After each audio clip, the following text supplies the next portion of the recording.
Undunankulu waseLesotho Thomas Thabane ubuyele kuleli ukuzofuna okungase kube yizisombululo zezinkinga ezihaqizwe lakhe.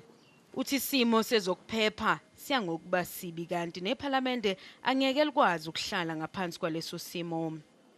The opening of Parliament is given, we've agreed, and that some people are insisting on giving a date.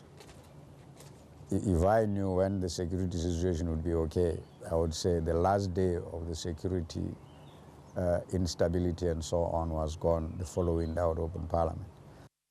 Ngesonto ledlule umengameli wezwe uJacob Zuma wanika abaholi bakuleli yalizwe izinsuku ezimbili zokuthi bavule iParliament emva kohambo lwakhe lwakhona. Kodwa sekucishe kuyophela isonto akuyenzeki. Kunalokho ukubhekana ngeziqu zamehlo kusaqhubeka.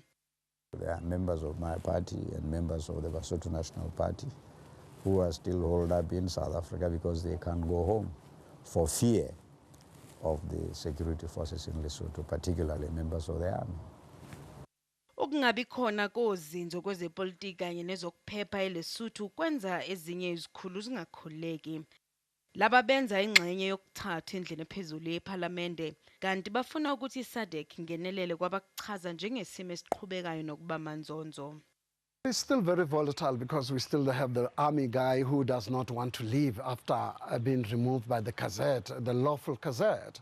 There's a lot of rumors about him maybe positioning arms all over on our mountainous country, whereby he's waiting maybe any other day to attack. Amaphoyisa kulela sahlele Lesotho kuyovikela undunankulu wakhona kanye nezinye izikhulu eziphezulu.